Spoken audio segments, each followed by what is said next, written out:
යම්කිසි කෙනෙකුට හිතෙන්න පුළුවන් මේ මහා බුද්ධ ප්‍රතිමා වහන්සේ කුමන කාලයක ඉදිකළ ප්‍රතිමා වහන්සේ නමක්.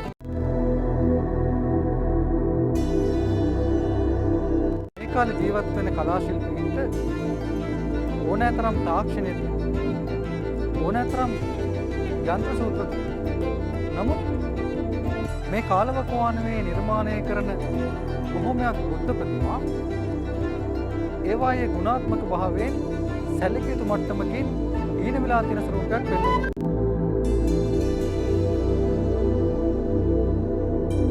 මේ විදිහට සම්පූර්ණ උස ප්‍රමාණය ගත්තත් තාල 9ක් වෙනවා.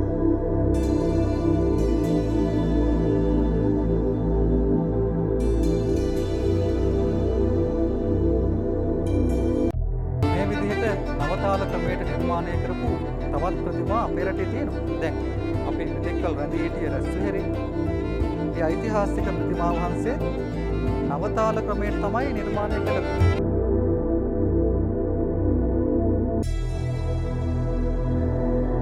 ප්‍රතිමාවකින් පෙන්වුම් කරන රූපීය ලක්ෂණ වලට ප්‍රතිමා රූප ලක්ෂණ කියලා කියනවා.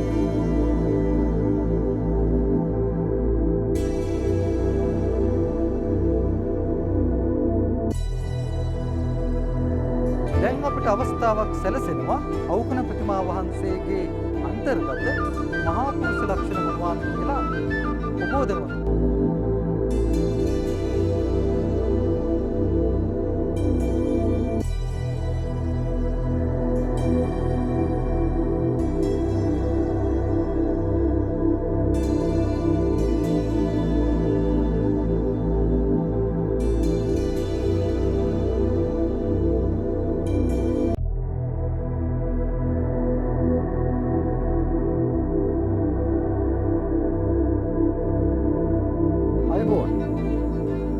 කාන්තිමත් පුන්සඳ අහසේ සුදුලිමින් පවතින මනස්කාන්ත රාත්‍රියක්. හාත්පස නිහඬතාව රජයන සුන්දර රාත්‍රියක්. මේ වගේ සුන්දර රාත්‍රියක ජීවමාන බුදුන් බඳු මූර්තිමත් දෙවන්ත බුද්ධ කායක් අභියස හිඳ උරුම යාත්‍රාවෙන් ඔබ හමුවීමට ලැබීම මොනතරම් භාග්‍යයක්ද. අපි තවමත් ඇඳී සිටින්නේ ඓතිහාසික අවුකන රාජමහා විහාරයේ. මේ රාජමහා විහාරයේ බුද්ධ ප්‍රතිමා 10000 ගණනක් නැහැ. එක් දෙවන්ත හිටි පිළිමයක් පමණයි තිබෙන්නේ. නමුත් අපි දැන් සති කිහිපයක් පුරා ඒ එක් බුදු පිළිමයක් පිළිබඳව ඔබට විස්තර කරනවා. තවමත් මේ සාකච්ඡාව අවසන් වෙලා නැහැ. පසුගිය සතියේදී අපි ඔබට පොරොන්දු වුණා අවුකන බුද්ධ ප්‍රතිමා වහන්සේ තුලින් විද්‍යමාන වන බුදුන් වහන්සේගේ මහා පුරුෂ ලක්ෂණ පිළිබඳව අද ඔබව දැනුවත් කරන බවට. අන්න ඒ පොරොන්දුව ඉෂ්ට කරන්නයි දවස් 7කට පසුව උරුම යාත්‍රාවෙන් නැවතත් ඔබ සොයාගෙන පැමිණි. ඉතින් තවමත් ඒ නිමන වුණු කතාව එහෙමම තියෙනවා. ඒ කතාව හැකි පමණකින් අවසානයක් කරාගෙන යන්න අද අපි උත්සාහ කරනවා. ඉතින් එහෙමනම් තවත් කල් වේලා නොයවා අපි මේ සුන්දර දවන්ත බුද්ධ ප්‍රතිමා වහන්සේට අභිමුඛ වෙමු. එන්න ගොඩ වෙන්න මේ ඔබේ උරුම යාත්‍රාවයි.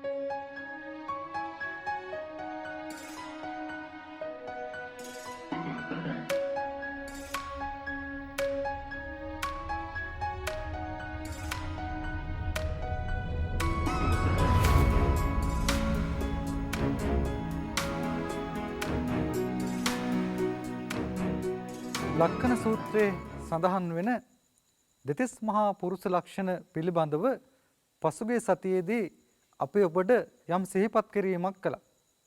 අද අපේ සූදානම මේ මහා පුරුෂ ලක්ෂණ වලින් අවුකන ප්‍රතිමා වහන්සේගේ නිරූපණය වන ලක්ෂණ කිහිපයක් හෝ ඔබට අභිමුඛ කරමු.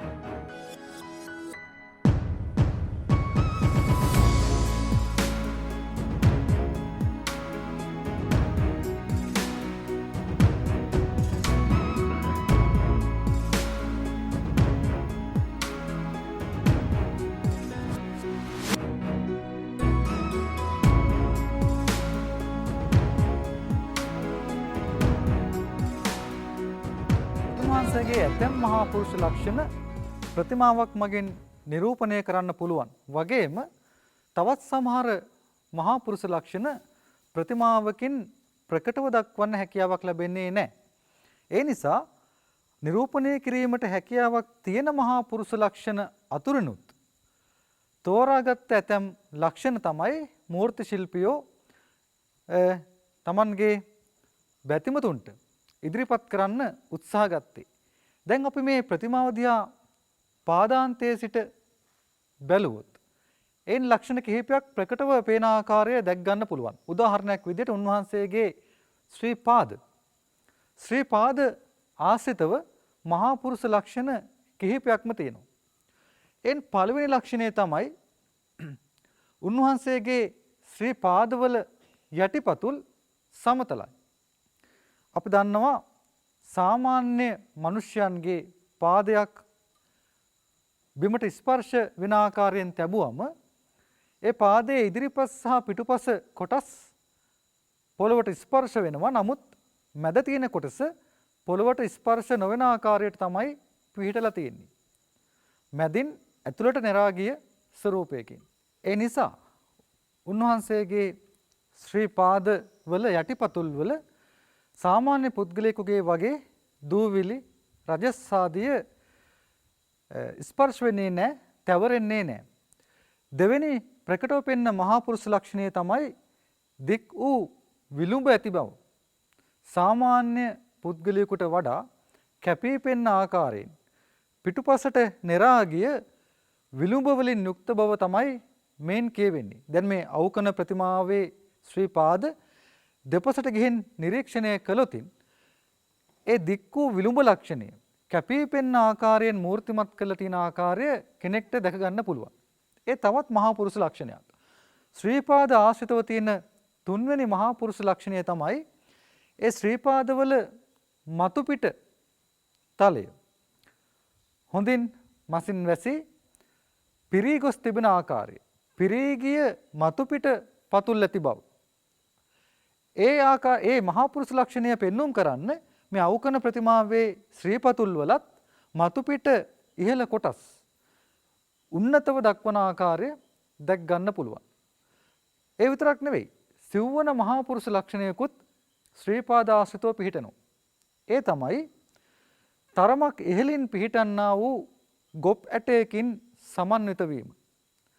මේ ගොප් ඇටය නිසා අර මම මුලින් කිව්වා වගේ සාමාන්‍ය පුද්ගලයෙක් පාදයක් ඔසවන ආකාරයට වඩා වෙනස්ව එක්වරම පාදයේ එසවීමෙත් එක්වරම පාදයේ පොළවට තැබීමෙත් හැකියාව භාග්‍යතුන් වහන්සේට ලැබුණා කියලා තමයි ওই ලක්ඛන සූත්‍රයේ විස්තර කරලා තියෙන්නේ.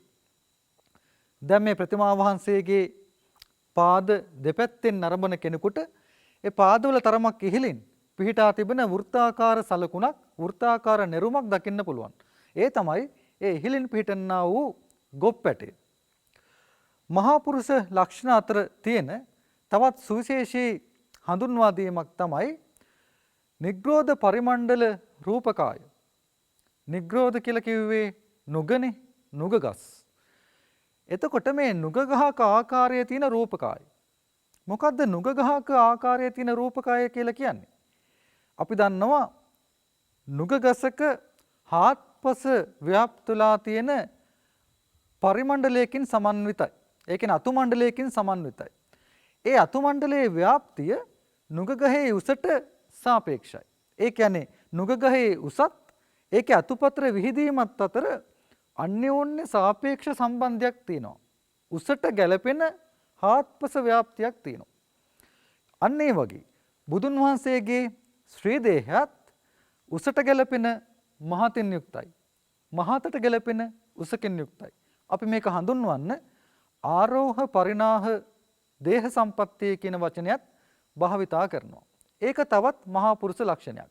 දැන් මේ අවකන බුද්ධ ප්‍රතිමා වහන්සේ දිහා බැලුවාම ඒ කියන නිග්‍රෝධ පරිමණ්ඩල රූපකාය හොඳින් දැක් ගන්න පුළුවන්. අපි ඔබට පසුගිය සතියේ විස්තර කළා කොහොමද අර තාල ක්‍රමය අනුව උන්වහන්සේගේ ශ්‍රී ශරීරය කිසිදු විකෘතිතාවයක් පෙන්눔 නොකරන ආකාරයටත් උන්වහන්සේගේ පරිපූර්ණ භාවය ආරක්ෂා වෙන ආකාරයටත් නිරූපණය කළේ කියලා.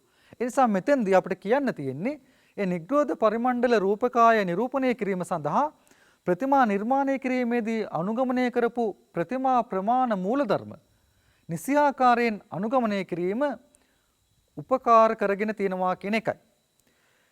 දෙතිස් මහා පුරුෂ ලක්ෂණ අතර තියෙන තවත් ලක්ෂණයක් තමයි සත්තනක් මනාව මසින් වැසී ගිය බව. ඒ සත්තනට උන්වහන්සේගේ පාදවල පිටිතලත් ඒ වගේම බාහු දෙකත් කලව දෙකත් ඇතුළත් වෙනවා. එතන මේ සියලුම ස්ථාන මනවින් මසින් පිරී ගිහිල්ලා වට වී තියෙන ආකාරයෙන් තමයි පිහිටලා තියෙන්නේ. හොඳින් ඉස්මතු වෙලා තියෙන ආකාරයෙන් පෙන්눔 කරලා තියෙන්නේ. බුදුන් වහන්සේගේ ශරීරයේ කොතනකවත් සාමාන්‍ය පුද්ගලයෙක්ගේ වගේ අස්ථි කොටස් පෑදිච්ච ලක්ෂණ, කෘෂ වෙච්ච ලක්ෂණ දකින්න නැහැ. මනවින් වට වූ ශරීරයක් තියෙනවා. ඒ විතරක් නෙවෙයි. බ්‍රහ්මයෙකුගේ බඳු ඍජු ශරීරයක් තියෙනවා. ඒකත් මහා පුරුෂ ලක්ෂණ.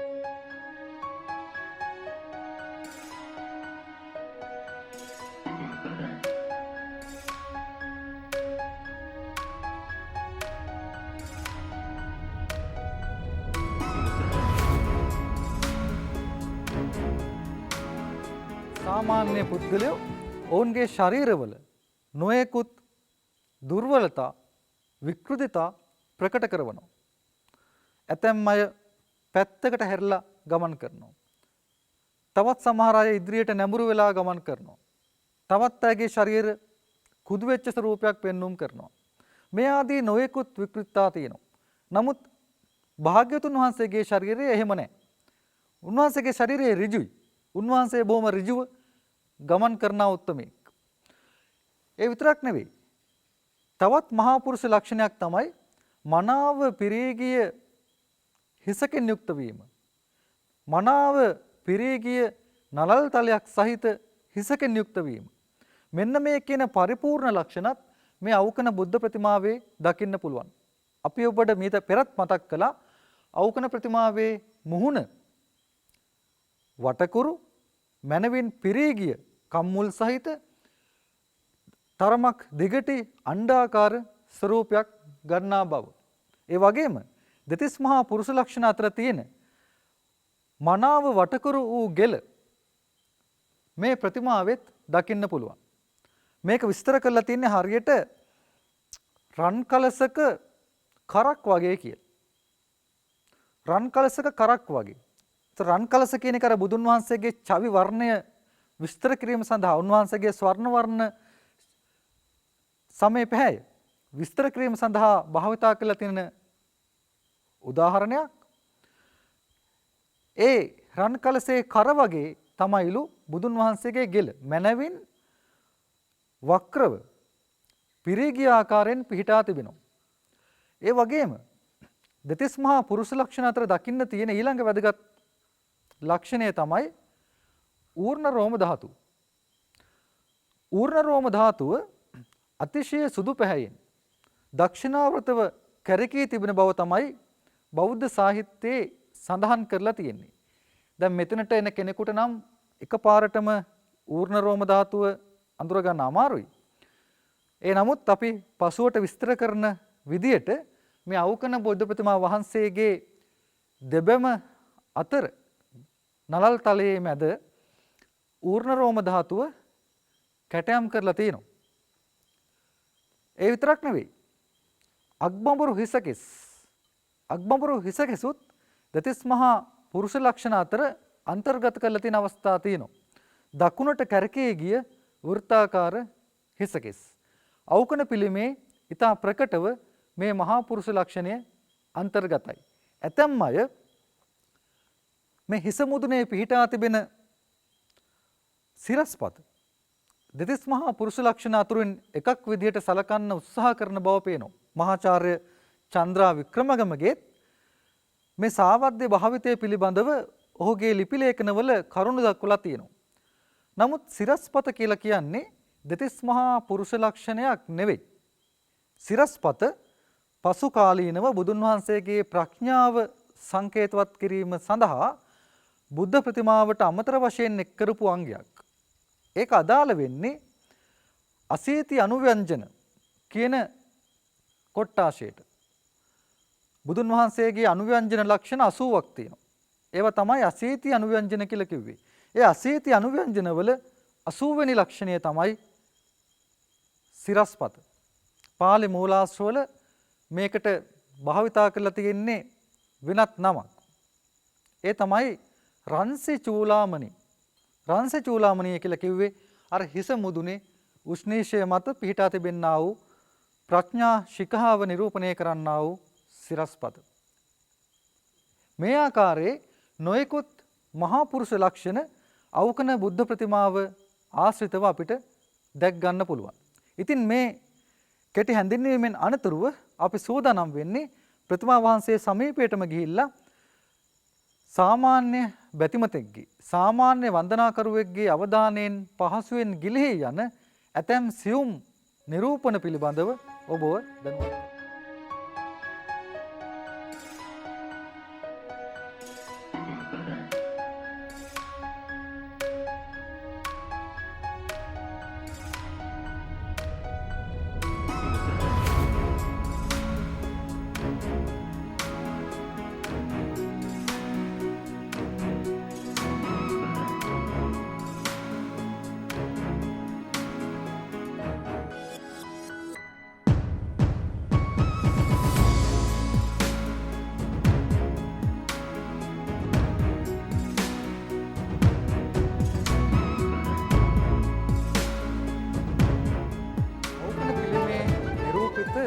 සියුම් විස්තරාත්මක ලක්ෂණ නරඹන්න නම් ඒ සඳහා හොඳම කාල සීමාව තමයි රාත්‍රී කාලය.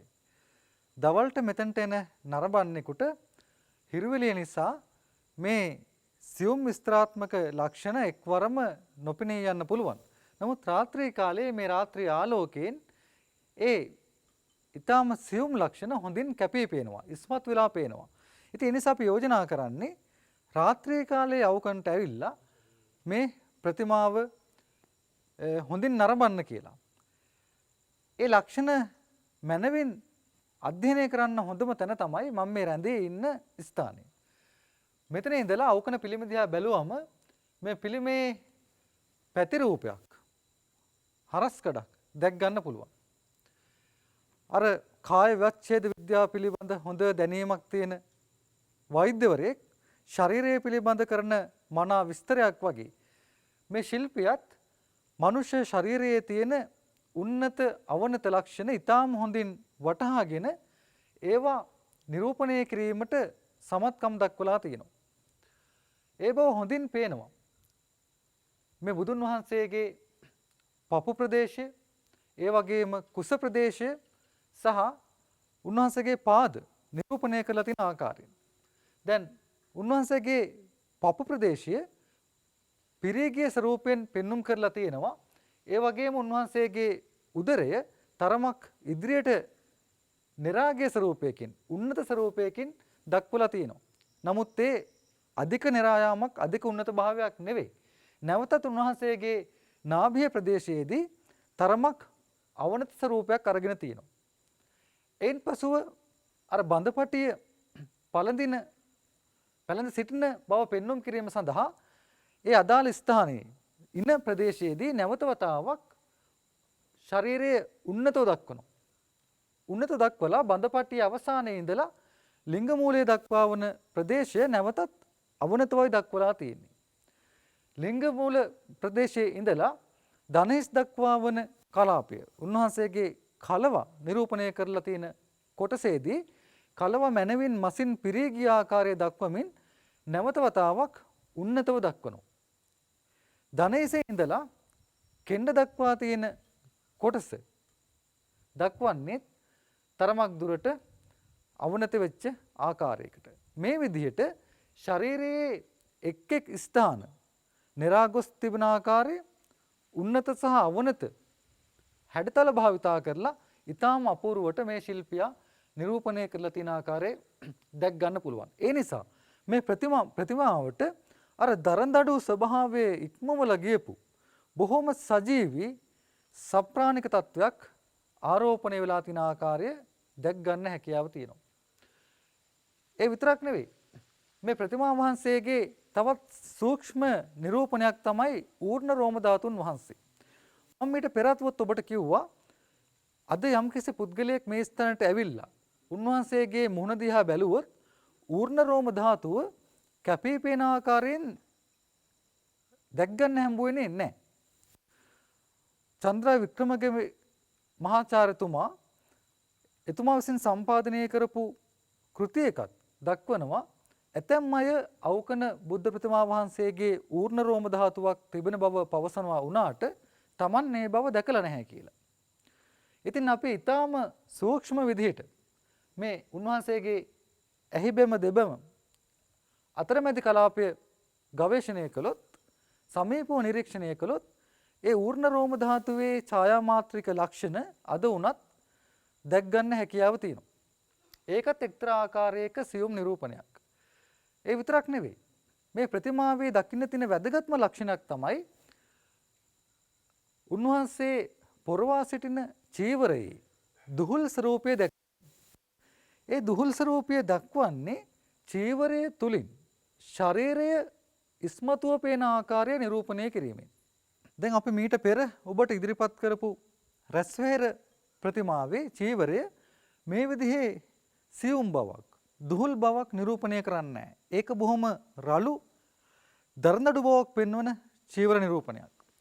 සාමාන්‍යයෙන් මේ වගේ චීවරය තුලින් ශරීරය ඉස්මතු වෙලා පේන ආකාරය පහසුවෙන් දක්වන්න පුළුවන් වෙන්නේ සිතුවම් කලාවේ. ඔබ සියලු දෙනා ඓතිහාසික කැලණ රජමහා විහාරයේ අලුත් විහාරයට ගිහිල්ලා තිනේ. ඒ අලුත් විහාරයේ සෝරිස් මෙන්ඩිස් සිත්තරා විසින් නිර්මාණය කරපු අපූර්ව චිත්‍රාවලියක් තියෙනවා. අන්න ඒ චිත්‍රාවලියේ බුද්ධ රූප, ඒ වගේම රහතන් වහන්සේලාගේ රූප සිත්තම් කිරීමේදී මේ විදිහටම චීවර තුලින් ශරීරයේ ඉස්මතු වෙලා පේන ආකාරය දක්වලා තියෙනවා. ඒක සිතුවමකදී පහසුයි. නමුත් ශෛලමය නිරූපණයකදී මේක ඊටාත්ම අපහසු කාර්යභාරයක්. මේ නිර්මාණය කරන්නේ මැටියෙන් නෙවෙයි. වෙනත් ඊට පහසුවෙන් හසුරුවිය හැකි මාධ්‍යයකිනුත් නෙවෙයි. ගල් වලින්. බොහොම තද මාධ්‍යයකින්. ඒ නිසා එක් උත්සාහයකදී කුඩා ගල්පතුරක් හෝ කැඩී ගියහොත් ඒකින් මේ සමස්ත නිරූපණයට විශාල හානියක් වෙනවා. ඒ නිසා ශිල්පියාට දැඩි වගකීමක් තියෙනවා. ඒ වගේ විකෘති වීමක් ඇති නොවන ආකාරයට මේ සියුම් ලක්ෂණ නිරූපණය කරන්න. ඒකෙන් පෙන්눔 කරන්නේ ඒ ශිල්පීන් සතුව මොනතරම් ඉවසීමක්, මොනතරම් සංයමයක්, මොනතරම් ශික්ෂණයක් තිබුණාද කියන කාරණාව.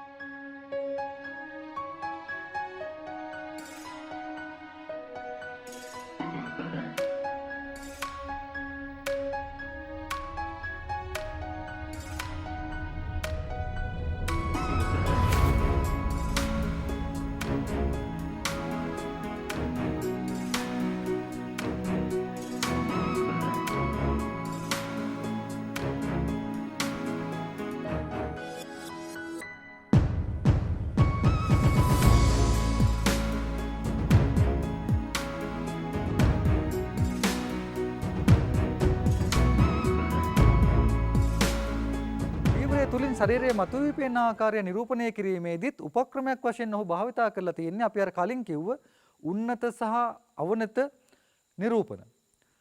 ඇතම් තැන්වල පාදයට තරමක් පිටතට නිරා යනසේ චීවරයේ සීමා දක්වා තිබීමත් මේ සඳහා භාවිතා කරලා තියෙන එක්තරා ආකාරයක උපක්‍රමයක් විදිහට අපිට පෙන්눔 කරන්න පුළුවන්.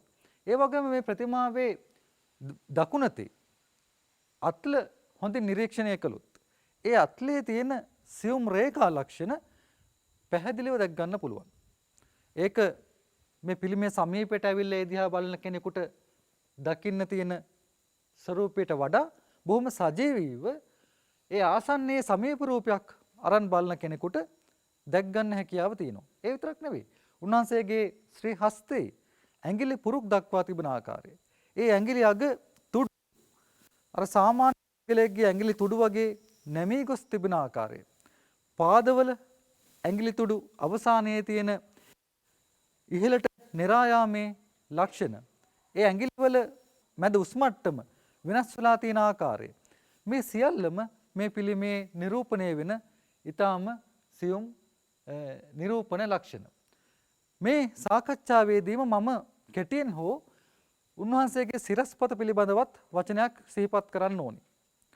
මේ සිරස්පත අවුකන ප්‍රතිමාවේ මුල් කාලේ ඉඳලාම පැවති අංගයක් විදිහට ඇතැම් අය සිතාගෙන ඉන්නවා. නමුත් ඒක සාවද්‍ය අදහසක්. කලා විචාරකයන්ගේ මතයට අනුව බොහෝ දුරට මහනුවර යුගයේ අවසාන භාගයේදී හෝ එහෙමත් නැත්නම් 19 වන සියවසේ මුල් භාගයේදී පමණ තමයි මේ සිරස්පත ප්‍රතිමාවට එක් කරලා තියෙන්නේ. ඒක ඉතා පැහැදිලිව පේනවා සිරස්පත නිර්මාණය කළ තියෙන ගල් වර්ගය මේ ප්‍රධාන ප්‍රතිමාව නිර්මාණය කළ තියෙන ගල් වර්ගයට වඩා වෙනස් ගල් වර්ගයක්. ඒ දෙකක්. ඒ නිසා පැහැදිලිව මේක පිටතැනක නිර්මාණය කරලා මෙතනට ගෙනල්ලා සවි කරලා තියෙනවා. සාමාන්‍යයෙන් ක්‍රිස්තු වර්ෂ 5 වන සියවසේදී පමණ නිර්මාණය වෙච්ච දැවැන්ත ප්‍රතිමාවල සිරස්පත් සවි කිරීමේ සම්ප්‍රදාය ජනප්‍රියව භාවිතා වෙච්ච බවට සාධකයක් නැහැ. නමුත් අපි දන්නවා අභයගිරි සම්ප්‍රදායේ ඇතැම් ප්‍රතිමාවලත් සිරස්පත් භාවිතයක් තිබුණා. බොහෝ දුරට කුඩා සහ මධ්‍ය පරිමාණ ප්‍රතිමාවල ඇතැම් ලෝහ ප්‍රතිමාවලත් අපි සිරස්පත් භාවිතය දැකලා තියෙනවා. නමුත් මෙතන දකින්න තියෙන සිරස්පත අනුරාධපුර යුගයේ සිරස්පත් සමග සංසන්දනය කළාම ඒවත් සමග කිසිදු ගැළපීමක් පෙන්눔 කරන්නේ නැහැ. හියු නෙවිල් කියන විදේශිකයා විසින් ලබාගත් පැරණි ඡායාරූපවලත් අවකන පිළිමේ නිරූපණය වෙන්නේ සිරස්පතකින් තොරව. ඒ කාලයේදී මේ සිරස්පත ගැලවි වැටිලා මේ අපි ඉදිරිපස තිබෙන ආසනය මත තැන්පත් කරලා තිබෙන ආකාරය ඔහුගේ ඇතම් චිත්‍ර වලින් පෙන්눔 කරනවා. ඒ කොහොම වුණත් පසුව 1870 දී පමණ රටේ මහත්මයා කියලා හැඳින්වූ ආදායම් පරිපාලක නිලධාරීවරයෙක් විසින් නැවතත් මේ සිරස්පත ප්‍රතිමාවේ සිරස මත සවි කළ බව තමයි වාර්තා වෙන්නේ. එහෙම සවි කරනකොට ඒ සිරස්පතට ආධාරකයක් වශයෙන් අර්ධ ගෝලාකාර කොටසකුත් නිර්මාණය කළා. ඇතම් අය කියන විදිහට ඒක විශාල ගලක්. ඒ නිසා සිද්ධ වුණේ ප්‍රතිමාවේ මූලික ස්වરૂපය සැලකිය යුතු මට්ටමකින් විකෘතියටපත් වීම. ඒ නිසා ක්‍රිස්තු වර්ෂ 5 වන සියවසේ නිර්මාණය කරපු අවකන ප්‍රතිමාව සම්පූර්ණයෙන් දැක් ගන්න අවශ්‍ය නම් ඇත්තෙන්ම අපි මේ සිරස්පතත් ඒ සිරස්පතට සම්බන්ධ කරලා තියෙන ආධාරකයේ වශයෙන් ඉදි කරලා තියෙන ඒ අර්ධ කවාකාර කොටසත් මේ ප්‍රතිමාවෙන් ඉවත් කළ යුතු වෙනවා.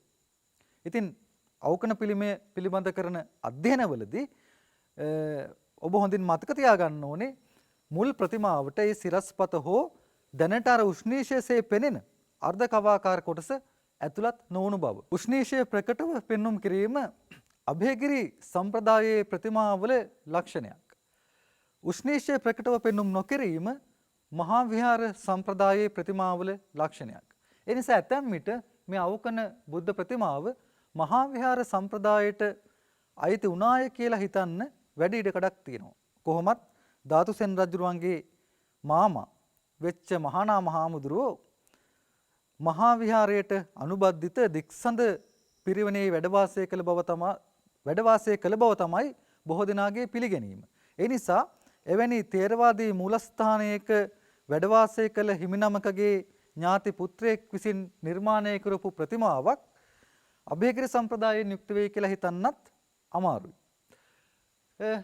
මේ විස්තර පිළිබඳ සාකච්ඡා කිරීමෙන් අනතුරුව මීළඟට අපිට තිබෙන්නේ මේ අපි ඉදිරිපිට දර්ශනය වෙන පද්ම පීඨයට අවධානය යොමු කරන්න.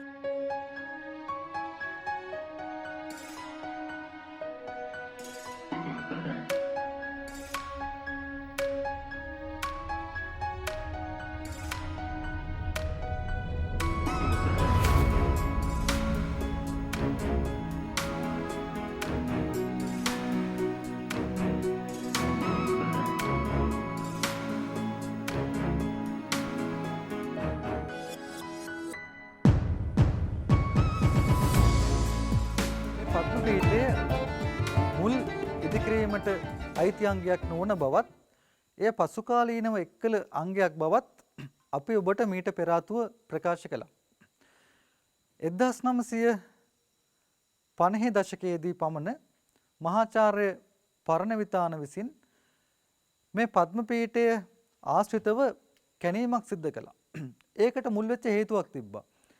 ඒ කාලේ වෙනකොට මේ පද්මපීඨය පිහිටා තිබෙන බිම් මට්ටම තරමක් වෙනස් වෙලා පද්මපීඨය දැන්ට පිහිටා තිබෙන මට්ටමට වඩා අඩි 1.5ක පමණ ප්‍රමාණයක් ගිලා බැස තිබුණා. ඒ නිසා ඒ නැවත අර මුල් මට්ටමට ඔසවාලීමේ අවශ්‍යතාවය නිසා මේ ස්ථානයේ කැණීමක් සිද්ධ කළා. අන්නේ කැණීමේදී පද්මපීඨයට යටින් අඩි කිහිපයක් යටින් පිහිටි ගල් පර්වතයේම කොටා තිබූ කුහරයක තැන්පත් කරලා තිබිලා ගර්භ පාත්‍රයක් හම්බුණා. කොටු 25කින් සමන්විත ගර්භ පාත්‍රයක්. මේ ගර්භ පාත්‍රය ඇතුලේ තැන්පත් කර තිබී ලෝහමය දේවතා රූප 5ක් අනාවරණය කරගන්න පුළුවන් වුණා. මේ පහම හිටි පිළිම.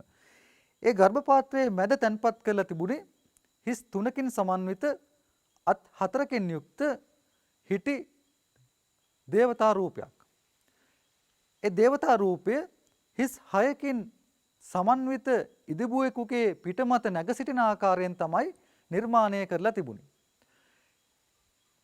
ඒ රූපීය ලක්ෂණත් අත්තුලින් දරා සිටින්නා වූ වස්තුන්ගේ ස්වરૂපයත් විශ්ලේෂණය කරලා මහාචාර්ය පරණවිතාන තීරණය කළා ඒ නිරූපණය වෙන්නේ මහා බ්‍රහ්මයා බව. ඒ වගේ මේ සමග තැන්පත් කළ තිබ්බ අනිකුත් දේවතා රූප 4න් සතරවරම් දෙවිවරු නිරූපණය කරනවා කියලයි එතුමා විශ්වාස කළේ.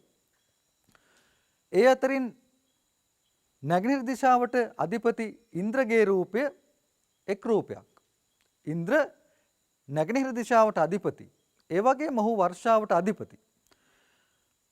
බටහිර දිශාවට අධිපති උනේ වරුණ. ඒ වරුණගේ රූපයකුත් නැත්නම් වරුණගේ ප්‍රතිමාවකුත් මේ දේව රූප සංචිතයේදී තිබුණා. වරුණ මුහුදට අධිපති නැත්නම් ජලයට අධිපති දේවතාවා. ඊට අමතරව උතුරට අධිපති කුවේරගේ රූපය වැදගත්. මේ කුවේර හින්දු සාහිත්‍යයේත් බෞද්ධ සාහිත්‍යයේත් නිතර සඳහන් වෙනවා ධනයට අධිපති දේවතාවා වශයෙන්. ඊළඟට සිව්වන රූපය දකුණු දිශාවට අධිපති යම නිරූපණය කරනවා. යම විනිශ්චය අධිපතිය. මෙන්න මේ කියන දිශාපාලක දෙවිවරුන් 4 දෙනාගේ රූපත් බ්‍රහ්මයාගේ රූපයත් තමයි මේ පද්මපීඨයේ යට තිබිලා අනාවරණය කරගන්න පුළුවන් උනේ. එතකොට ඒ සියලුම පිළිම උඩුකය නිර්වත්ව ඔටුනු ඒ වගේම බාහුපලදන ග්‍රීවාභරණ මකර කුණ්ඩලාභරණ වලින් සමන්විතව යටිකය දෝතයකින් සරසලා නිර්මාණය කරලා තිබුණා. නමුත් ඔය කඹුරුපිටියේ වරණතන හාමුදුරුවෝ එයින් නිරූපණය කළේ සිව්වරම් දෙවිවරුවේ කියන සංකල්පයට ඒ තරම් කැමැත්තක් දක්වන්නේ නැහැ. උන්වහන්සේ කියන්නේ ඒ නිරූපණය වන්නේ බ්‍රහ්ම, ඉන්ද්‍ර, වරුණ, සුයාමහා සන්තුෂිත කියන දෙවිවරු කියලා. මේ දෙවිවරු දීපංකර බුදුන් වහන්සේගේ පරිවාර දෙවිවරු වශයෙන් තමයි මහායාන සංකල්පය තුල සලකන්නේ. ඒ නිසා කඹුරුපිටියේ වරණතන හාමුදුරුවෝ යෝජනා කළා මේ බුද්ධ ප්‍රතිමාවෙන් නියෝජනය වෙන්නේ ගෞතම බුදුන් වහන්සේ නෙවෙයි දීපංකර බුදුන් වහන්සේ කියලා. ඒකට උපකාරී වෙන වෙනත් හේතුනුත් තියෙනවා. මම කියවනේ මේ ප්‍රතිමා වහන්සේගේ උස අඩි 38කුත් අඟල් 10ක්. සම්මත උස ප්‍රමාණ වලට අනුව ගත්තම ඒ උස ප්‍රමාණය ගෞතම බුදුන් වහන්සේ නිරූපණය කරන්නා වූ උස ප්‍රමාණයට වඩා තරමක් වැඩි. ඒ අයිති වෙන්නේ දීපංකර බුදුන් වහන්සේ නියෝජනය කරන්නා වූ උස ප්‍රමාණ වලට. අපි දන්නවා දීපංකර බුදුන් වහන්සේ අසූරියන් උසයි. බෞද්ධ විශ්වාස වලට අනුව. ඒ වගේම මෛත්‍රිය බෝසතන් වහන්සේ 88 රියන් උසයි. බෞද්ධ විශ්වාසයන්ට අනුව. ඒ නිසා මේ බුද්ධ ප්‍රතිමාව දීපංකර බුදුන් වහන්සේ නියෝජනය කරන ප්‍රතිමාවක් වශයෙන් උත් මතවාදයක් ඉදිරිපත් වෙලා තියෙනවා. මේ දීපංකර සංකල්පයත් බොහොම වැදගත් එකක්. ථේරවාදී බුදුරුන් අතර දීපංකර බුදුන් වහන්සේත් ප්‍රමුඛ බුදුවරයෙක්. දීපංකර කියන වචනේ තේරුම තමයි දීපයක්සේ පිහිට වෙනවා. දීපයක්සේ ආලෝකය ගෙන දෙනවා කියන එක. බුද්ධඝෝෂ හාමුදුරුවන්ගේ අටුවා ග්‍රන්ථවල දීපංකර කියන වචනේ විග්‍රහ කිරීමේදී උදාහරණයක් විදිහට භාවිතා කරලා තියෙනවා මහා මුහුදේ නෞකා සුන්බත් වෙලා නාවිකයෝ අසරණ භාවයට පත් වෙද්දී ඔවුන්ට උපකාරී වෙන්නේ දූපත්. මුහුදේ අතරමං වූ නාවිකයන්ට දූපතක් උපකාර වන්නේ යම්සේද සංසාරයේ නැමැති සාගරයේ අතරමං වෙච්ච මිනිස්සුන්ට මේ බුදුන් වහන්සේ දිවිනක්සේ පිහිට වෙනවා. ඒ නිසා තමයි උන්වහන්සේට දීපංකර කියන්නේ කියලා අටුවා පොත්වල සඳහන් වෙනවා. ඉතින් ඒ නිසා තේරවාදී සංකල්පය තුලත් දීපංකර බුද්ධ සංකල්පයට වැදගත් තැනක් හිමි කර දී තිබෙන බව අපි අමතක කරන්න හොඳ නැහැ. මේ සාකච්ඡාවලින් අනතුරුව අපිට පුළුවන් මේ ස්ථානයෙන් ඉවත් වෙලා ප්‍රතිමා වහන්සේට ආධාරක පිණිස උන්වහන්සේගේ ආරක්ෂාව පිණිස ඉදි කරලා තියෙන ප්‍රධාන ප්‍රතිමා ගෘහය පිළිබඳ ඔබගේ අවධානය යොමු.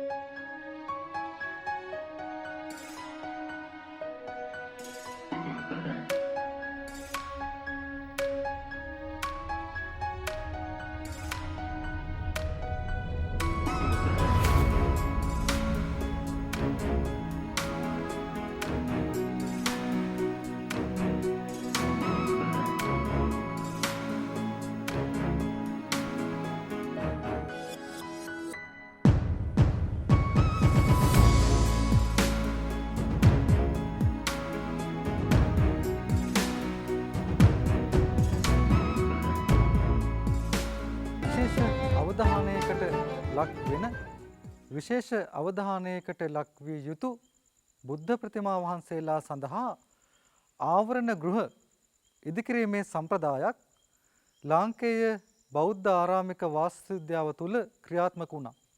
මේවා අපි හඳුන්වන්නේ ප්‍රතිමා ගෘහ කියලා. එහෙමත් නැත්නම් පිළිම ගෙවල්.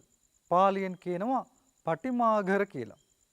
ඒ ආකාරයේ පටිමාඝරයක් අවකන ප්‍රතිමා වහන්සේ සඳහාත් ඉදි වූ බවට පුරාවිද්‍යාත්මක සාධක මේ ස්ථානයේ ඕනතරම් දකින්න පුළුවන්.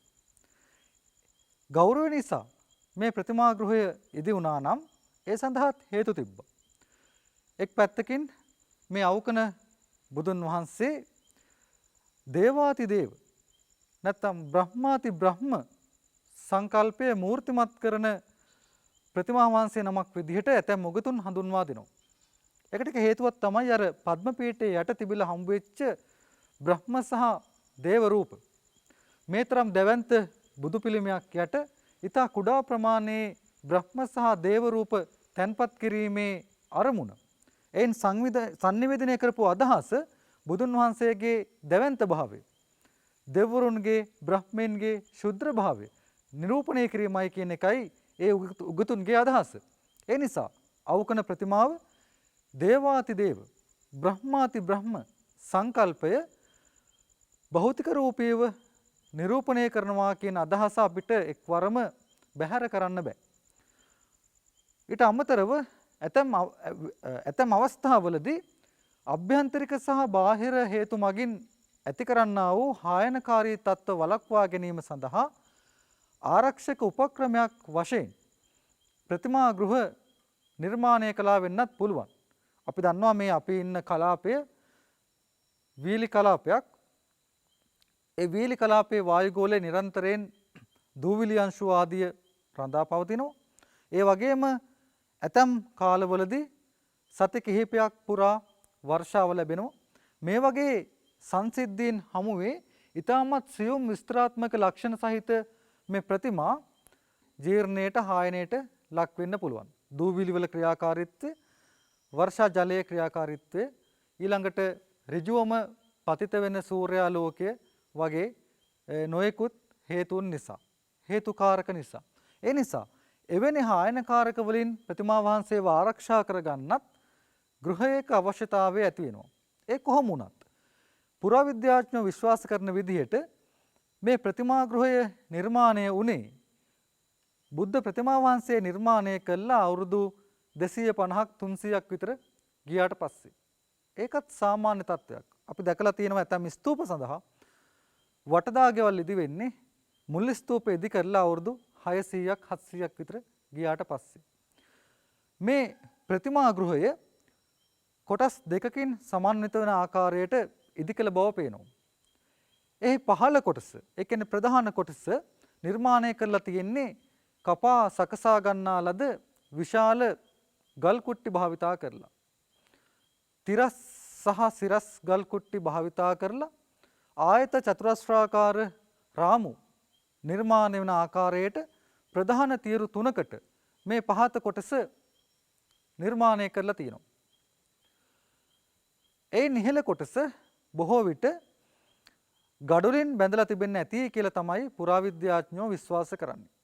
ගඩොල් වලින් බැඳලා නොතිබුණා නම් ඒ කොටස අනිවාර්යයෙන්ම දැව භාවිතයෙන් නිර්මාණය කළා විය යුතුයි. අපි දන්නවා මේ වගේ දැවැන්ත පිළිම ගෙවල් නිර්මාණය කිරීමේදී ජනප්‍රිය වෙච්ච ක්‍රමවේදය තමයි ගෙඩිගේ කියන සම්ප්‍රදාය.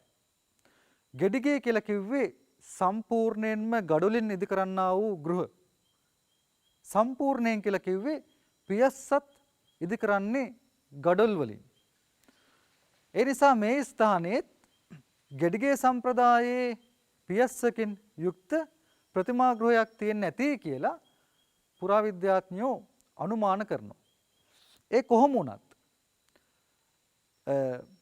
ප්‍රතිමා ගෘහයේ නැගෙනහිර බිත්තිය සංරක්ෂණය කරනකොට ඒ නැගෙනහිර බිත්තියට සම්බන්ධ කරලා තිබ්බ එක් ගල් කුට්ටියක කොටා තිබූ අභිලේඛනයක් අනුව මහාචාර්ය පර්ණවිතාන තීරණය කළා මේ ප්‍රතිමා ගෘහය ක්‍රිස්තු වර්ෂ 8 වෙනි සියවසේදී පමණ ඉදි කරන්න ඇති කියලා. මේ ආකෘතිය අරන් බැලුවොත් බැලුමටම ප්‍රධාන කොටස් දෙකක් දකින්න තියෙනවා. මේ මගේ ආසන්නයේ පිටතින්ම තියෙන්නේ පිළිමගේ පිටබිත්ති.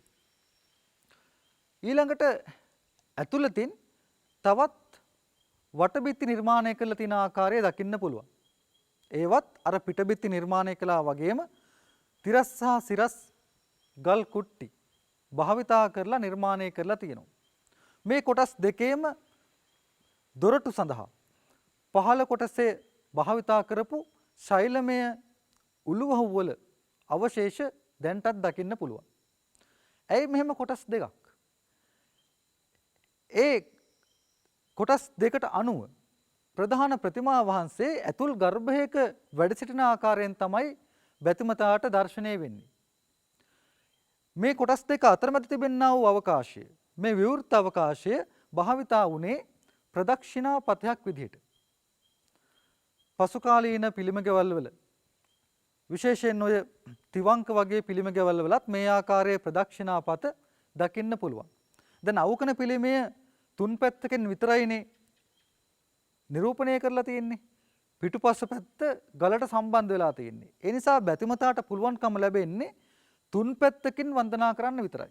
මෙන්න මේ හේතුව නිසා වෙන්න ඕනේ මේ ප්‍රදක්ෂිණා පථයත් තුන් පැත්තකට පමණක් සීමා කරලා ඉදි කරලා තියෙන්නේ. ඒ විතරක් නෙවෙයි. අර බටහිර බිත්තියට ආසන්නයෙන් දෙපැත්තේ නිර්මාණය කරපු උපදොරටු දෙකක් දකින්න තියෙනවා. දැන් කෙනෙකුට ප්‍රශ්නයක් ඇති වෙන්න පුළුවන් ඇයි මේ උපදොරටු නිර්මාණය කළේ කියලා. ඇත්තටම අපිට ඒකට නිශ්චිත උත්තරයක් දෙන්න බෑ. ඒකට හේතුව ප්‍රතිමා ගෘහයේ විශාල කොටසක් දැන් දක්නට නොලැබීම. කොහොම වුණත් ඇතැම් විට ප්‍රදක්ෂිනා කරමින් යන බැතිමතාට ඒ උපදොරටු වලින් ඇතුල් වෙලා ප්‍රතිමා වහන්සේ ළඟටම ගිහිල්ලා වන්දනා කිරීමේ හැකියාව තිබුණා වෙන්නේ නැති.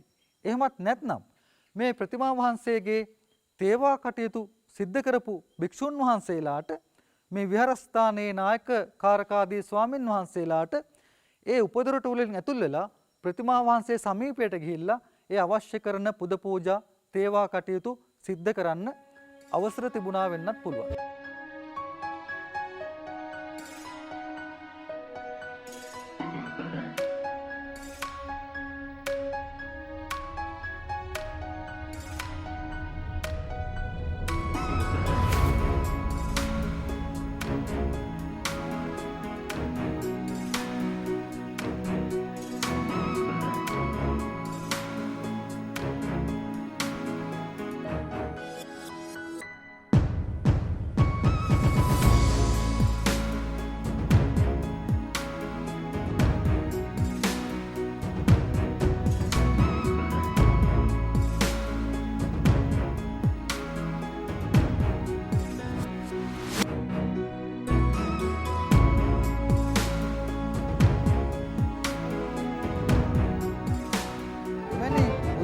පූජා චාරිත්‍ර වාරිත්‍ර අවකන ප්‍රතිමා ගෘහය තුල සිද්ධ වුණා කියලා කියන්න තවත් සාධකයක් මේ ඉදිරිපිටම දකින්න තියෙනවා.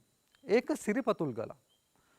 වටකුරු ශිලා පෘෂ්ඨයක මැදේ නිර්මාණය කරපු සිරිපතුලක්. යුගල සිරිපතුලක්. ඒ සිරිපතුලට පිටින් තියෙන අවකාශය තරමක් පහත් තලයක් බවට පත් කරලා තියෙනවා. ඒ වගේම මේකේ තියෙන වැදගත්ම ලක්ෂණය තමයි ඒ කවයේ ඉදිරිපසින් සිදුරක් නිර්මාණය කරලා තියෙනවා. ඇයි එහෙම සිදුරක් නිර්මාණය කළේ? එකෙන් ඇඟ වෙනවා මේ සිරිපතුල් දෝවණය කිරීමේ සම්ප්‍රදායක් ආගමික ක්‍රියාවලියක් මෙතන සිද්ධ වුණා කියලා. ඒ නිසා බැතිමතුන් ඒ සිරිපතුල් දෝවණය කළාම ඒ දෝවණය කරන්නා වූ ජලය අර පිටත අවකාශයට ගලාගෙන ගිහිල්ලා සිදුර ඔස්සේ පිටතට ගලාගෙන යෑමක් සිද්ධ වෙනවා. ඉතින් ඒ නිසා ඇතැම් වෙලාවට මේ අවකන බුදු පිළිමේ ශ්‍රී පාද ආදිය දෝවණය කිරීමේ පුද පූජා චාරිත්‍ර ක්‍රියාවලියක් සිද්ධ වුණා වෙන්න පුළුවන්. අපිට එහෙම අනුමාන කරන්න පුළුවන්. කොහොම වුණත් මේ ප්‍රතිමා ගෘහයේ මෑත කාලීන සංවර්ධන කටයුතු සිද්ධ වෙච්ච ආකාරයත් අපි හොඳින් මතක තබා ගන්න ඕනේ. 1930 දශකයේ වෙන විට මේ ප්‍රදේශයේ වාසය කරපු බැතිමතුන් ස්වාමින් වහන්සේලා ආදීන් එකතු වෙලා අලුත් ප්‍රතිමා ගෘහයක් නිර්මාණය කිරීමේ ක්‍රියාවලියක් ආරම්භ කළා. ඔවුන්ගේ අරමුණ උනේ මේ පැරණි ප්‍රතිමා ගෘහය ගලවලා ඉවත් කරලා අලුතෙන් ප්‍රතිමා ගෘහයක් නිර්මාණය කිරීම. ඒක ඒ විදිහට සිද්ධ වුණා නම් විශාල පුරාවිද්‍යාත්මක හානියක් මේ ස්ථානයට සිද්ධ වෙනවා. ඒ නිසා 1933 දී විතර මහා භාරකාරතුමා තීරණය කළා ඒ සමිතියේ කටයුතු තමන් වෙත පවර ගන්න. මේ කාල සීමාවේදී පුරාවිද්‍යා කොමසාරිස්වරයාට උපදෙස් ලබා දීම සඳහා උපදේශක කමිටුවක් පත් කරලා තිබ්බා. ඒ කමිටුව විශේෂයෙන් 1940 දශකයේ තුල ක්‍රියාත්මක වුණා. මහා භාරකාරතුමාගේ මැදහත් වීම නිසා මේ ස්ථානයේ පිළිමගෙට පෞරාණික පිළිමගෙට වෙන්න ගිය විනාශය වළක්වා ගන්න හැකියාව ලැබුණා. අර සංවර්ධන සමිතියේ සැලසුම් සියල්ලම ප්‍රතික්ෂේප කරනු ලැබුවා. ඒ කොහොම වුණත් 1941 අවුරුද්ද වගේ වෙනකොට අපේ රටේ පුරාවිද්‍යා කොමසාරිස්වරයා වශයෙන් පත් වෙලා හිටියේ සෙනරත් පරණවිතාන මැතිතුමා. එතුමා තමයි පළමු දේශීය පුරාවිද්‍යා කොමසාරිස්වරයා. ඔහුට ස්මාරක සංරක්ෂණය සඳහා උපදෙස් දෙන්න විශේෂ කමිටු පත් කළා. ඒ කමිටු පත් කරපු ස්ථාන අතුරින් එකක් තමයි අවුකන. ඒ නිසා අවුකන කොහොමද සංරක්ෂණය කරන්න ඕනේ කියලා උපදෙස් දෙන්න විශේෂ පුද්ගල කණ්ඩායමකගෙන් සමන්විත වෙච්ච මේ කමිටුව කොමසාරිස්වරයාට උපදෙස් දුන්නා. සැලසුම් ඉදිරිපත් කළා. ඒ කමිටුවට ඇතුල් වෙලා හිටියා ඇන්ඩ්‍රියස් නෙල් මහත්මයා, ඒ වගේම වජ්‍රඥාන ස්වාමීන් වහන්සේ, බුලංකුලමේ දිසාවේ සහ එස් ෂණ්මුගනාදම් කියන ද්‍රවිඩ ජාතික මහත්මයා. මේ කමිටුව විසින් තමයි තීරණය කළේ කොහොමද මේ පිළිමගේ සංරක්ෂණ කටයුතු නවීකරණ කටයුතු සිද්ධ වෙන්න ඕනේ කියලා. මේ අතරවාරයේදී 1947 අවුරුද්දේ ඊටම වැදගත් සංසිද්ධියක් සිදු වුණා. ඒ තමයි පුරාවිද්‍යා දෙපාර්තමේන්තුව විසින් අවුකන මේ පූජා භූමිය රක්ෂිත ඉඩමක් වශයෙන් ප්‍රකාශයට පත් කළා. පුරාවිද්‍යා රක්ෂිතයක් වශයෙන් 1947 අවුරුද්දේ මහාචාර්ය පර්ණවිතානගේ අධීක්ෂණය යටතේ. ඒ අනතුරුව 1948 අවුරුද්දේදී අපේ රටට ඩොමීනියම් තත්ත්වයේ නිදහස ලැබිච්ච අවුරුද්දේදී තමයි අවුකන ප්‍රතිමා ගෘහයේ ආශ්‍රිත කැණීම් කටයුතු ආරම්භ වුණේ. ඒ කාලේ පුරාවිද්‍යා වාර්තා පරිශීලනය කළ බැලුවොත් මෙතන තිබුණේ කොහොමද කියන එක තේරුම් ගන්න පුළුවන්. මෙතන දකින්න ලැබුණේ ඉතාම සංකීර්ණ භූ දර්ශනයක්. අඩි කිහිපයක් පුරාවස්තු වැල්ලී තිබුණා. හැම තැනම ගල් පතුරු ආදිය විසිරලා තිබුණා. දවැන්ත ගල් කුට්ටි පෙරලිලා මේ ස්මාරක වලට ආසන්නයෙන් ස්ථානගත වෙලා තිබුණා. ඒ නිසා පුරාවිද්‍යාඥයන්ට සිද්ධ වුණා ප්‍රධාන ප්‍රතිමාවට මේ ප්‍රධාන ඉදිකිරීම් වලටත් හානියක් නොවන විදිහට පැරණි බිම් මට්ටම මතු කරලා ගන්න. ඒ ක්‍රියාවලියේදී ඔවුන් මේ දැවැන්ත ගල් කුට්ටි එකින් එක ඉවත් කරලා ඒ සියල්ල මේ පසුබිමින් තියෙන අඩි 12ක් 15ක් පමණ උස් බිම කරා ගෙන ගියා. එහෙම ගෙන ගිහිල්ලා ගොඩනැගිල්ලේ බිම් මට්ටම පාදගත්තා. ඇතම් විශාල ගල් කුට්ටි එසේ විතන් කිරීමේ හැකියාවක් තිබුණේ නැහැ. ඒ හින්දා ඒවා පිපරවීමෙන් මේ ගොඩනැගිලි වලට හානි වෙන්න පුළුවන් නිසා රත් කිරීමේ සහ සිසිල් කිරීමේ ක්‍රියාවලියක් භාවිතා කරලා පිපිරීමට ලක් කළා. අවුරුදු 5ක කාල සීමාවක ගියා මේ ප්‍රතිමා ගෘහය අපි මේ දකින විදිහට සංරක්ෂණය කරන්න. අවුරුදු 5ක කාල සීමාවක්. දැවැන්ත කැපකිරීමක් කරලා තමයි පුරාවිද්‍යාඥයෝ මේ දකින මට්ටමට අවකන ප්‍රතිමා ගෘහය සංරක්ෂණය කළේ. මේ අතර කාල සීමාවේදී බැතිමතුන්ගෙන් නොයෙකුත් ඉල්ලීම් ඉදිරිපත් වුණා. අවකන ප්‍රතිමා වහන්සේට ආවරණයක් ඉදි කරන්න කියලා. 1936 පමණ වන විටත් මේ ප්‍රතිමා වහන්සේගේ හිසට తాවකාලික ආවරණයක් නිර්මාණය කරලා තිබුණා දැව භාවිතා කරලා. හරියට තුන් පැත්තකින් ආවරණය වෙච්ච පෙට්ටියක් වගේ. නමුත් ඒ ආවරණය ප්‍රතිමා වහන්සේගේ පෙනුමට ගැලපුණේ නැහැ. ඒකින් යම් විකෘති හැඟීමක් තමයි ඇති වුණේ. 1956 දී විතර පුරාවිද්‍යාඥයෝ තීරණය කළා මේ ආවරණය ඉවත් කළ යුතුයි කියලා. ඒ නිසා 1956 අවුරුද්දේ ඒ తాවකාලික ආවරණය ඒ වන විට දි รา පත් වෙලා තිබිච්ච ආවරණය ඉවත් කළා. ඒ නිසා ප්‍රතිමා වහන්සේ නැවතත් ආවරණයක් රහිත අසරණ තත්වයකටපත් වුණා. කොහොම නමුත් ආවරණයක් ඉදි කරන්නය කියන ඉල්ලීම දිගින් දිගට ක්‍රියාත්මක වීමේ ප්‍රතිඵලයක් විදියට 1970 දශකයේදී ශ්‍රී ලංකා ආණ්ඩුව මේ ගැටලුව निराකරණය කිරීම සඳහා ඍජුව මැදහත් වුණා. එහි ප්‍රතිඵලයක් විදියට 1974 අවුරුද්දේදී එවකට ජනාධිපතිවරයා වශයෙන් කටයුතු කරපු විලියම් ගෝපල්ලව මැතිතුමාගේ සහභාගීත්වයෙන් මේ ස්ථානයේ ප්‍රතිමා වහන්සේට ආවරණයක් නිර්මාණය කිරීමේ කටයුතු ආරම්භ වුණා. 1974 ආරම්භ වෙච්ච මේ කටයුත්ත ඉවර වුණේ 1976. අවුරුදු දෙකකට පස්සේ මේ ස්ථානයේ තිබුණේ සම්පූර්ණයෙන්ම ප්‍රතිමා වහන්සේ ආවරණය වන විදිහට ආරුක්කුවක හැඩයගත්ත දැවැන්ත ගඩොළුමය ආවරණයක්. මේ ගඩොළුමය ආවරණය පිළිබඳවත් සමාජයෙන් නොයෙකුත් විරෝධතා එල්ල වුණා.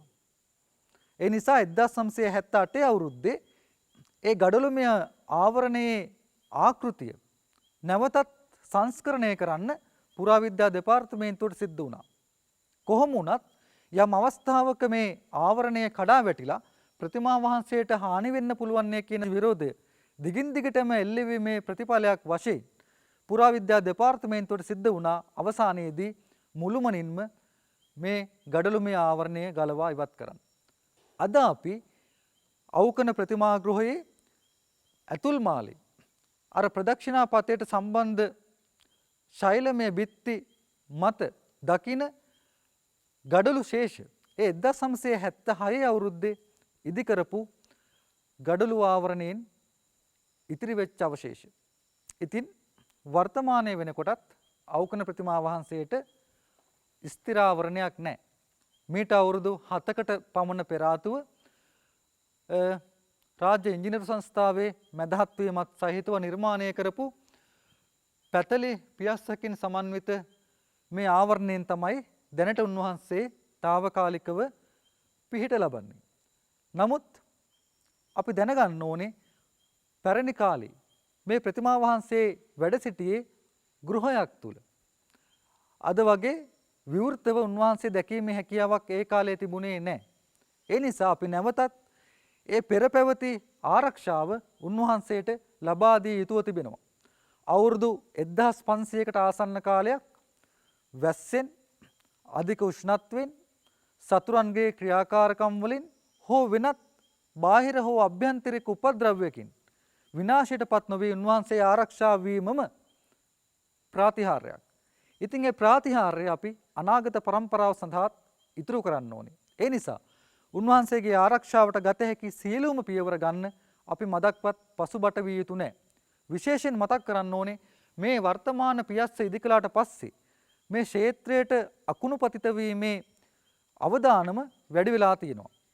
මෑත කාලයේ අවස්ථා කීපයකදීම මේ සමීපයටම අකුණු පතනය වෙලා තියෙනවා. ඉතින් මේ ප්‍රතිමා වහන්සේ සඳහා අකුණු සන්නායක සවි කරලා දෙන්නේ කියලා අවස්ථා කීපයක කරපු ඉල්ලීම් තවමත් ඉෂ්ට වෙලා නැති බව තමයි අපිට දැනගන්න ලැබුණේ. උරුම යාත්‍රාවෙන් අදාළ බලධාරීන්ගෙන් අදාළ දේශපාලන නායකත්වයෙන් අපි නැවත නැවතත් ඉල්ලා සිටින්නේ විශාල හානියක් වීමට පෙර ආතුව අවුරුදු 1500ක් ආරක්ෂා වෙච්ච මේ ප්‍රෞಢ උරුමය අපේ නොසලකිල්ල නිසා විනාශ වීමකට ඉඩ දෙන්නේ නැතුව වහ ඊට අවශ්‍ය කරන අකුණු සන්නායක ආදිය සවි කරලා එහි ආරක්ෂාව සුරක්ෂිත කරන විදිහට අපි මෙවැනි පෞරාණික උරුම නරඹනවා වගේම ඒවා පිළිබඳ අභිමානයට පත්වනවා වගේම සතුටට පත්වනවා වගේම ඒවා ආරක්ෂා කිරීමේ දැවැන්ත යුතුයකමක් සහ වගකීමක් අපිට තියෙනවා.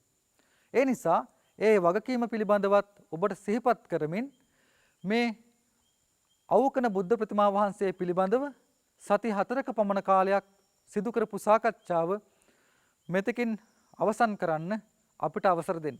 ලබන සතියේ දුටු උරුමයක නොදුටු විචිත්‍රත්වය අත්විඳීම සඳහා අපගේ උරුම යාත්‍රාවට ඔබ ගොඩනංවා ගන්නා තෙක් ඔබ සියලු දෙනාට තෙරුවන් සරණයි.